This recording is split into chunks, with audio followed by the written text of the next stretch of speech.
o que tanto que nós perdemos no caminho, que a esquerda não consegue de fato se colocar como uma alternativa material e simbólica para essa classe empobrecida que está falando para mim que quer respostas pelo campo da esquerda e que não está conseguindo respostas, que está falando para mim que o grave problema do Brasil é a pobreza e a desigualdade. Vocês querem algo mais marxista do que isso? Que o grave problema do país é a desigualdade, mas que não está encontrando respostas e que, portanto, vota na extrema-direita porque é a resposta que ela está encontrando.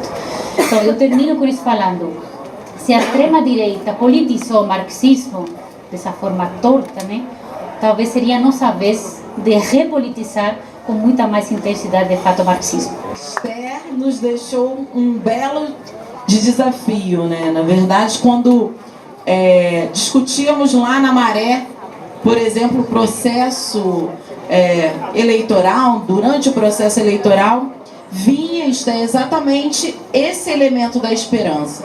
Eles estão dando esperança e como nós, desse campo, precisa articular, inclusive, as nossas narrativas, os nossos discursos, para conquistar corações e mentes, para reanimar essa esperança. Porque eles fizeram também um processo que é muito duro, que é a despolitização da política. E olhar a política como aquilo que está distante de nós, porque a corrupção nos mostra o quanto que a política é ruim, ao mesmo tempo abre um espaço enorme para que eles façam o que eles estão fazendo, por exemplo, com as universidades, cerceando completamente o pensamento crítico, a construção do conhecimento como algo emancipador. Então a gente está vendo um processo muito gritante. Sem dúvida nenhuma, é importante ouvi-los, porque agora a gente precisa ouvir a nossa plateia. Cadê o Kim? Sumiu.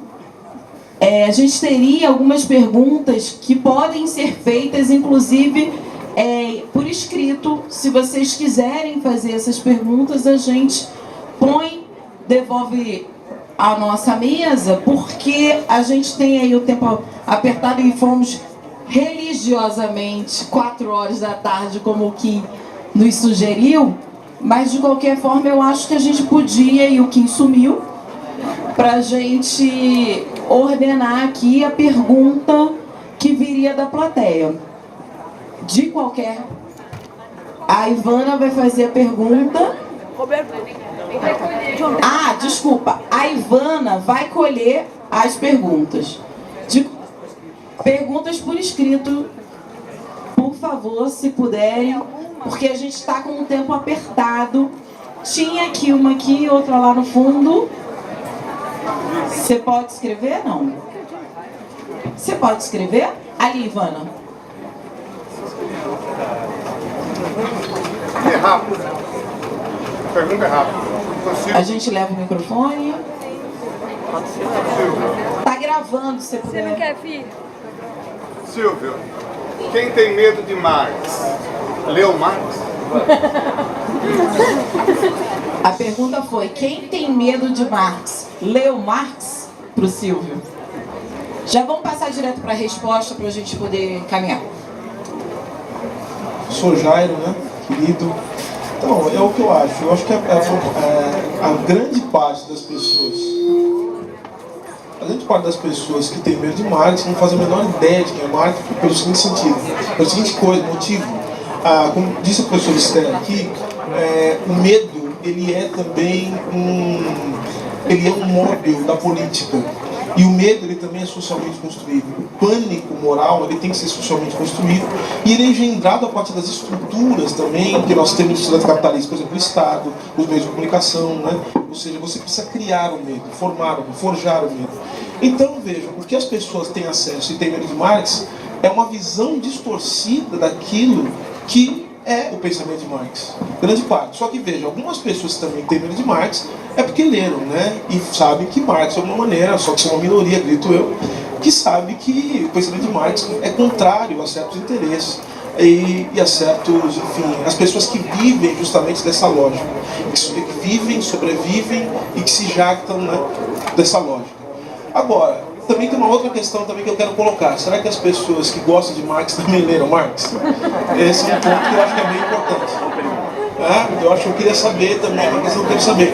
Porque fazer isso... Veja, a Esther colocou uma coisa muito importante para a gente aqui como desafio. A esperança também é um dado político. Ou seja, a gente precisa construir essas possibilidades. E a gente precisa apresentar, portanto, alternativas. E a apresentação dessas alternativas depende, portanto, de um trabalho que é um trabalho de reflexão. A gente faz teoria, e para nós fazer teoria agora virou um ato político, cara. Para a gente pensar agora, estudar virou ato político. Porque é só estudando e fazendo teoria que a gente pode olhar para esse mundo e ver quais são as possibilidades que não se apresentam na forma aparente. Nós precisamos, com profundidade, com complexidade, por isso que não pode ter medo de complexidade, extrair desse mundo as energias necessárias para que a gente possa construir essas pontes em direção ao futuro. É isso, a gente precisa construir o futuro. O futuro será construído a depender também da nossa possibilidade de pensar num mundo diferente. Bom, obrigada. Chegaram duas perguntas. Bom, uma para a Esther, da Ana Paula. Como foi feita a seleção para os autores de ódio como política? Bom, não sei se todo mundo sabe, mas ódio como política há muito tempo de Tone, que eu organizei. E a seleção dos autores está pelo mérito. Você pode pegar aqui? Tá no chão, Também? Não. Então, enfim. Foi isso. A seleção dos autores foi feita por dois critérios, né, que eu considero fundamentais, não só para a academia, mas para a minha vida, né, e o fato de ter competência teórica, intelectual, porque em tempos de anti-intelectualismo e de memificação da política, né, e de brutalização do discurso público, acho importantíssimo o nosso papel para, de fato, adensar o discurso público. Mas também uma outra característica que me parece que falta muito na academia brasileira, que é a politização também da teoria, a politização do discurso. Eu sou das que penso que nós somos, em parte, culpados por todo esse processo de demonização que se faz hoje em dia da academia, porque nós passamos tempo demais preocupados pela nossa produção, pelo nosso lattes, pela nossa pesquisa, e tempo de menos preocupados por dar, de fato, respostas públicas a problemas públicos. Então, eu acho que isso é fundamental. E um pouco uma chamada de atenção também que eu faço, eu sou uma grande inimiga daquela academia que fica enclaustrada em salas refrigeradas e não sai para a rua e não conversa com ninguém, né? Porque eu acho que tudo isso tem como consequência também coisas que nós estamos vivendo hoje, né? Então, os acadêmicos que se escondem dentro dos livros para não olhar nos olhos da pessoa, me parece que é uma coisa que para mim não faz sentido. Então, os acadêmicos que eu utilizei para o livro, na organização do livro, foram acadêmicos que olham para o livro e olham para os olhos das pessoas também. Obrigada, Esther. Bom, eu acho que a gente já pode ir encerrando o bloco de perguntas para a gente também caminhar para o final, né? Tem outras 3 perguntas aqui. O Hugo fez 2 perguntas. Claro. Quem? Gente, só interrompendo o debate que está ótimo, mas a gente teve uma situação um pouco chata que alguém entrou na salinha da equipe da Boitempo e retirou 2 mochilas que eram da equipe da Boitempo, uma verde e uma vermelha. Então, se por acaso alguém tiver feito isso na sacanagem, fica o convite de só levar lá e de volta, colocar de volta as mochilas que estavam lá e que a gente não sabe quem pegou, mas a gente agradece se puderem devolver. E daí a gente pode concluir o debate. Obrigada, Kim. Bom, as mochilas vermelha e verde, é isso? Vermelho e verde. Bom, tem 2 perguntas aqui feitas pelo Hugo. À esquerda, e me parece que é para a mesa inteira, a esquerda se acomodou e se adaptou ao Estado capitalista? Primeira pergunta. A segunda pergunta é: as lideranças se transformaram em agentes do capitalismo?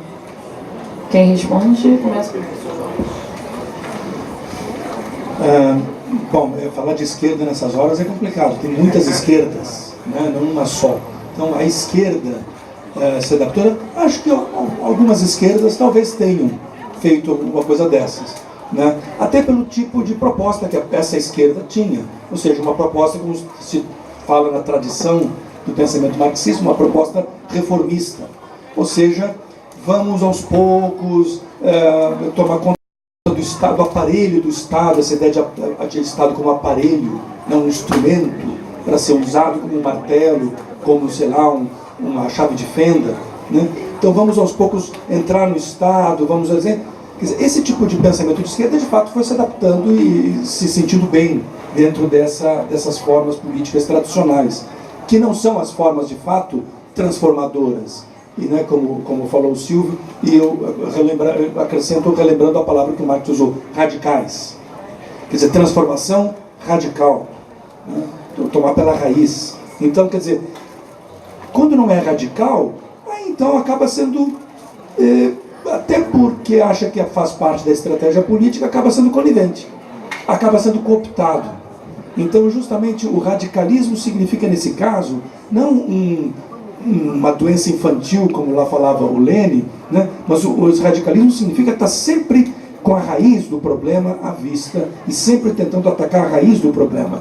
Então, as esquerdas que não têm essa perspectiva, né, elas podem ser cooptadas, as que têm, elas não serão e não são. O professor Silvio também pediu para comentar, depois você também comenta, Esther?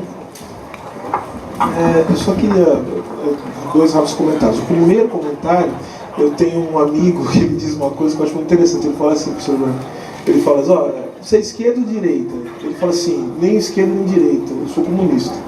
Porque o dia que a gente romper o capitalismo não vai ter mais esquerda nem direita, porque esses dois termos são posições no interior da lógica do capitalismo, né? Tanto é verdade que são questões posicionais e circunstanciais, né? Tirante a blague, a brincadeira e tal, a gente entende, mas a questão é a seguinte, são questões posicionais. Por exemplo, a nossa luta se dá no interior desses termos, né? Tanto que o pensamento marxista nasce como, principalmente o Marx da maturidade, podemos dizer assim, nasce como uma crítica da economia política. Ou seja, o que é economia política? A economia política clássica, ou seja, dos liberais. Então, ou seja, de alguma maneira, esses termos são posicionais. Você vê que a nossa situação está tão ruim hoje, que hoje o sujeito que defende devido processo legal, que não pode prender antes do trânsito julgado, virou uma pessoa de esquerda. Olha que desgraça de rebaixamento do horizonte político. Isso tem a ver com o que você está dizendo, ou seja, o nosso horizonte político está rebaixado. A gente hoje só está podendo oferecer para as pessoas, no máximo, juristas e devido processo legal. Olha, você acha que pode oferecer isso para os outros? Se você for preso, eu vou arrumar alguém para te defender. Olha isso. Você acha que é isso que é um horizonte de vida de uma pessoa? Um ser humano que oferece isso para a sociedade? Então, ou seja, a gente está na roça mesmo, está ruim. Roça no pior sentido que você pode pensar, né? E aí, lembrar uma coisa também, eu gosto sempre de uma frase do Sartre, quando ele fala sobre o marxismo, né? Ele fala assim, por que a gente tem medo do marxismo? Porque o marxismo é uma filosofia viva, no sentido de que é a filosofia, é o horizonte insuperável da filosofia do nosso tempo. Ou seja, por que o marxismo está vivo? Porque o capitalismo está vivo, né? Ou seja, o marxismo faz sentido justamente porque as relações materiais que nós engendramos foram desvendadas, ou pelo menos nós temos um caminho para desvendá-las a partir do momento em que o Marx estabelece sua obra e se nos apresenta ela. Obrigada. Não, eu rapidamente só queria fazer uma reflexão, pensando aqui se é possível uma esquerda não capitalista ou anticapitalista que de fato tem um projeto de poder e chegue, né, a esse projeto de poder definido dentro da democracia, né, das suas fórmulas e de seus formatos, né.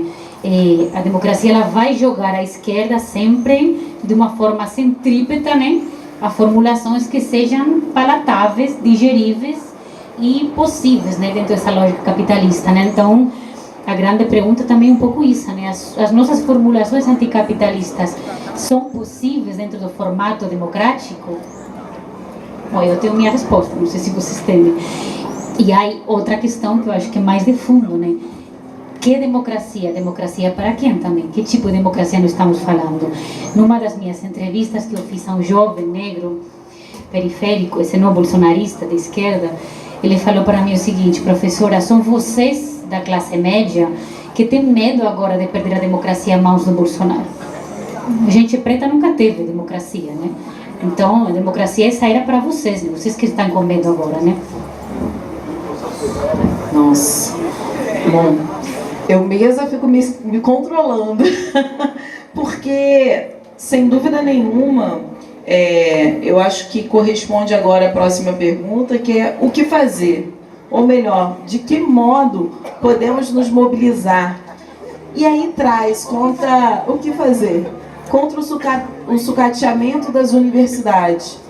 E aí tem essa pergunta que eu acho que é fundamental, e já atendendo aí um pouco da provocação que a Esther nos faz, não é só quando a gente indaga que democracia é essa, que, por exemplo, na Maré, a intervenção militar não é uma novidade do ano passado, né? A gente teve a nossa primeira grande intervenção militarizada na ECO 92, quando no Brasil recebia aí chefes de Estado e reconhece justamente aquela pessoa que é pobre, negra, favelada, periférica como o principal inimigo.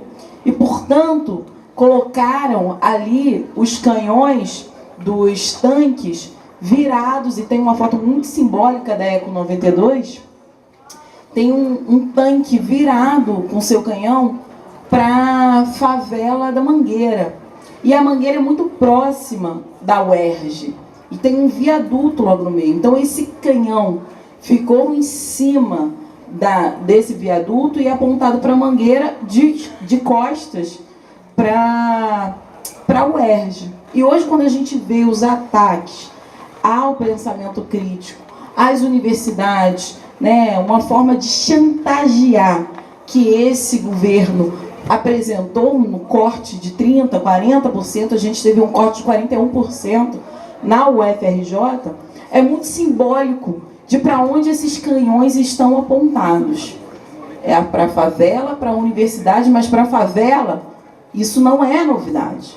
E é por isso que a gente precisa também trazer um elemento central para a nossa discussão, o quanto que o projeto de cultura do medo, aliado à política da barbárie, oferece elementos fundamentais para isso que a gente olha do racismo como estruturante e estrutural na nossa sociedade. Porque quem está lá é o povo preto. Então, sem dúvida nenhuma, os nossos desafios também, eles correspondem a uma estratégia que seja, na sua essência, antirracista e anticapitalista. A gente precisa trazer isso como elementos fundantes da nossa ação e da nossa prática política. Claro, vou passar para eles. Como resolver isso num minuto? Enfim, mega hiper complexo, mas acho que, pelo menos assim, as observações que eu vou tendo na minha pesquisa, eu acho que tem duas coisas que para mim são muito importantes, né? A primeira é que nós temos que politizar tudo, e a gente está falhando muito na politização da vida, do cotidiano, do pequeno. A gente tem que politizar tudo e não cair na armadilha de que nós já ganhamos muitas coisas, então partimos de um patamar que está garantido, porque nada está garantido. A história não é linear e nós temos que lutar sempre pelas mesmas conquistas, né? Então, politizar o cotidiano, eu acho que o reencantamento com a política, trazer a política para o cotidiano, para o dia a dia, para o bairro, para a escola, etc., é uma coisa que as igrejas evangélicas fazem muito bem. Essa ideia de você se organizar como vetor da sociabilidade de uma comunidade. É uma coisa espetacular que nós deveríamos estar aprendendo. Você sabe, eu sempre conto esta história, mas é espetacular. Estava entrevistando uma senhora negra, periférica, aqui em São Paulo, e ela falou para mim: professora, eu votei no Bolsonaro. E eu perguntei por quê. E ela me disse: porque o pastor me indicou para votar no Bolsonaro. E eu continuo perguntando: e por que a senhora escutou o pastor? Por que a senhora fez isso? E ela falou para mim o seguinte: porque o dia que meu sobrinho foi morto a tiros pela polícia, quem passou o dia comigo foi o pastor. Então aí que está, politizar a vida não significa catequizar os outros, significa estar junto, viver junto, olhar, tocar. A política é uma coisa de pele também, não é simplesmente uma coisa aérea, abstrata, né? Isso para mim é fundamental. E a outra coisa é lutar pela vida, algo tão simples como isso, né? Nada pode ser feito se mais de 65 mil pessoas continuam morrendo por ano, né, por crimes violentos. Nada pode ser feito se a gente continuar tendo mais de 700 mil presos nas cadeias. Ou quase que, basicamente, um número de 500 mil de estupros, né, por ano. Nada pode ser feito em termos políticos se a luta radical pela vida não está garantida, né? E para isso a esquerda tem que tomar uma atitude que muitas esquerdas não tomaram até agora, né? E é, por exemplo, colocar a luta antirracista no centro da sua agenda. E é uma coisa que está por fazer, porque nós temos uma boa parte da esquerda altamente patriarcalizada e altamente branca ainda, né? Então a revolução parte da própria esquerda também. Enfim, eu acho que essa pergunta sobre o que fazer é uma pergunta que está em aberto. A gente não tem muita ideia do que fazer, mas algumas indicações aqui foram feitas, né? Ou seja, a gente precisa transformar de maneira radical as nossas formas de pensar e de fazer a política. Só que eu, particularmente, acho que nós temos alguns problemas que são questões circunstanciais, são circunstâncias, melhor dizendo, que sem a gente lidar com elas não será possível, por exemplo, a gente forjar essas subjetividades capazes de levar adiante esse processo que a Esther falou aqui agora. Eu acho que a gente precisa começar a pensar sobre as estratégias de poder. Sim. Eu não acredito que essas mudanças... Eu não estou falando de partido, eu não estou falando de como organizar o poder, mas assim, eu acho que, como foi dito aqui, não tem mais discurso mais bonito e que possa mobilizar as pessoas em direção a caminhar, em direção a um mundo melhor do que o discurso que é feito, forjado a partir das tradições do que a gente pode chamar de esquerda. Né? Dizer o seguinte, olha, nós estamos juntos, nós somos irmãos, vamos caminhar, enfim. A gente tem capacidade de forjar esse discurso. Só por onde a gente forja esse discurso, quem é que vai nos ouvir? Né? Ou seja, qual microfone está na nossa mão? Como é que a gente chega nas pessoas? Então tem toda uma estratégia que envolve não apenas a formulação de um discurso e a criação, né, de formas de se comunicar com as pessoas, mas também de pensar em como a gente pode criar os meios necessários para chegar e para se comunicar com as pessoas. Isso envolve necessariamente você ter apetite pelo poder. A gente precisa pensar nisso. Eu não acredito muito, eu acho bonito, já falei isso aqui, a Renata sabe, já falei isso aqui da outra vez, eu acho muito bonito fazer roda, ciranda, ficar dançando com as pessoas, ficar andando com o caminho, fazer protesto, com todo mundo com camiseta igual, muito legal. Só que veja, a gente tem que ter apetite pelo poder. Tem que ter o poder para que a gente possa, de fato, interferir na ordenação material do mundo. O que a Esther colocou aqui é o seguinte, vocês notaram que as pessoas... Vocês imaginam a disciplina que tem que ter alguém? Eu falo disciplina mesmo, disciplina, inclusive formas de coação dos seus, dentro do seu cotidiano, de uma pessoa que ganha um salário mínimo. Você é uma pessoa que tem 4, 5 filhos, tem que um salário mínimo. Imagina a disciplina que essa pessoa tem que ter. E qualquer coisinha que acontece na vida dessa pessoa pode colocar tudo a perder. Então uma pessoa que precisa viver de um jeito, então ela prefere, uma questão, ela prefere ordem do que democracia. Claro, ela prefere ordem. Você vai ter direito a voto, você vai ter direito de poder falar, de escrever o que você quiser, e as pessoas na universidade vão ter liberdade. E isso é uma preocupação que não está na ordem do dia dessas pessoas. Portanto, se a gente não muda a condição material dessas pessoas, isso é marxismo, tá? Na minha opinião. A gente não muda a condição material, a economia, a questão econômica, em última instância. A determinação econômica em última instância. Se ficar com essa história, não, vamos mudar os discursos. As pessoas hoje nem gostam de falar de ideologia, elas gostam de falar de narrativas. Para mim já está com isso, não é marxismo. Com todo respeito. Não é. Vamos mudar as narrativas. É ideologia como prática material. ideologia. Se a gente não muda a situação material das pessoas, não adianta fazer ciranda, ficar andando em roda, ficar todo mundo abraçando árvore, não vai adiantar. Precisa ter protagonismo para responder. É isso.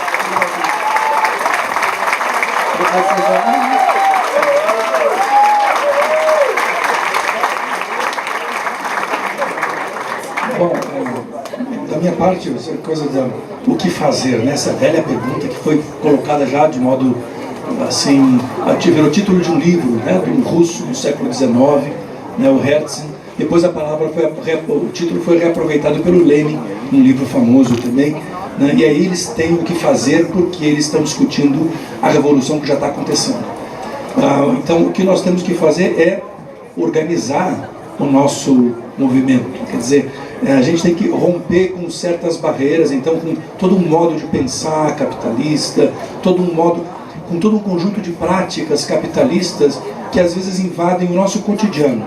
É claro que não usar dinheiro é uma coisa meio difícil, né? Eu conheço grupos que tentaram fazer formas de escambo, de economia assim, também não adianta muito, isso já o Marx tinha discutido com o Proudhon, que não adiantava simplesmente remover o dinheiro.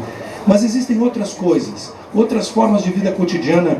Uma coisa, por exemplo, importante aqui, de vários movimentos do Sem Terra aqui do Brasil, é que eles finalmente abraçaram, já faz alguns anos, a ideia da agricultura sustentável, né? Ou seja, uma luta direta e prática contra o agronegócio, né? Então, não só denunciar o agronegócio, que foi se implantando no Brasil desde a ditadura e que veio ficando cada vez mais forte durante o governo do Fernando Henrique e depois durante o governo do PT, inclusive da Dilma, etc. e tal, mas procurar bloquear e impedir que o agronegócio funcione até pelas nossas ações cotidianas. Ou seja, tem um elemento cotidiano aqui que também é importante para nós agirmos, e a gente às vezes fica muito teórico. Eu achei uma coisa importante aqui, uma das coisas importantes que a Esther falou, foi essa coisa de olhar nos olhos, né? Ou seja, esse momento do pessoal, do individual, e não só das ideias abstratas, né? Então tinha lá, já que eu falei dos russos, então me lembro de um personagem de um livro do Dostoiévski, que ele fala, um dos irmãos Karamazov, são os irmãos Karamazov, um dos irmãos diz, que é filósofo, não por acaso, diz assim, eu amo a humanidade, só que a humanidade que para mim é um conceito geral, é a humanidade como um todo. E aí o outro irmão diz para ele, não, então você não ama a humanidade, você tem que amar as pessoas, você tem que ter o contato direto com as pessoas e fazer ações com as pessoas de carne e osso e concretas. Eu acho que a Esther falou aqui dos evangélicos, e também lembro de ter lido, de participado de bancas sobre o Hamas, né, e o Hezbollah na Palestina. Eles fazem exatamente isso. Por isso que é fundamental esse espalhamento desse islamismo radical, né, xiita, no caso do Hezbollah, porque eles fizeram isso, porque havia, no caso não um pastor, mas havia pessoas que estavam ali no cotidiano, envolvidas, oferecendo inclusive saúde, atendimento médico, atendimento, enfim, de várias formas, educação, é isso. Então, não simplesmente grandes plataformas e grandes pensamentos abstratos e grandes projetos abstratos, mas projetos que levem em conta essa dimensão do dia a dia, do pessoal, do corpo a corpo e da modificação do nosso próprio modo de vida. Né? Essa é uma coisa que o Marx falou, ele usou muito a expressão, né? Modo de vida, né? Na ideologia alemã, por exemplo, esse termo aparece o tempo inteiro. Ele ainda não tem o termo modo de produção, ele fala modo de vida. E ele fala da mudança do modo de vida, né? Então é isso, o modo de vida inteiro tem que mudar. E não simplesmente uma coisa abstrata do uso do dinheiro. Porque é isso exatamente que o capitalismo faz. Ele transporta tudo para esse nível da abstração, né? E a gente perde completamente esse nível do cotidiano e do corpo a corpo. Então tem que retomar isso aí. E aí o que fazer vai aparecendo no próprio diálogo. Quer dizer, nenhum aqui na mesa, né, muito menos eu, tem condições de dizer o que fazer agora. Nós é que todos juntos vamos ter que dizer o que fazer. E para dizer todos juntos o que nós vamos ter que fazer, a gente tem que começar a olhar na cara um do outro e conversar. Porque senão não sai nada do papel. Não tem que ter um projeto prévio. Isso o Marx não fez. Isso é interessante. O Marx fez um incrível diagnóstico crítico do capitalismo, mas ele não disse, claro, na prática ele ia dizendo, ele ia fazendo coisas, ele era um homem de uma ação inesgotável, mas ele não disse como é que se faz a revolução daqui a 100 anos, como é que vai se fazer a revolução no Japão daqui a 30... Não dá, ele tem que ver as condições concretas, né? Então, e as condições concretas vão ter que ser avaliadas e pensadas pelos agentes concretos, na luta de interesses e na luta de classes. Então, não tem fórmulas prontas, ninguém tem. O velho Marx nunca nem imaginou que tivesse, mas isso não impedia ele, e não impede a nenhum de nós, de ter essa prática e de ter uma prática cotidiana de mudança de tudo, inclusive de nós mesmos.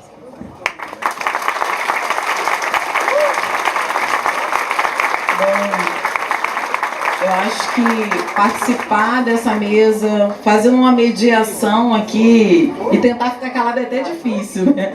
Mas eu fico muito feliz da gente poder fazer um debate com um nível teórico muito interessante, mas que a gente não tire o pé da nossa realidade, né? O quanto que a gente precisa, inclusive, nesse processo de ocupação dos espaços de poder, e aí eu tenho muito acordo que quais são esses espaços, sem dúvida nenhuma, cada um de nós aqui tem as nossas trincheiras de luta, algumas foram escolhidas, outras são colocadas a partir da sua experiência, da sua reprodução da experiência social e de vida, enfim, trazer todos os elementos, e um deles para mim é fundamental, que é se afetar e se deixar afetar pelo outro, principalmente por aqueles que sofrem.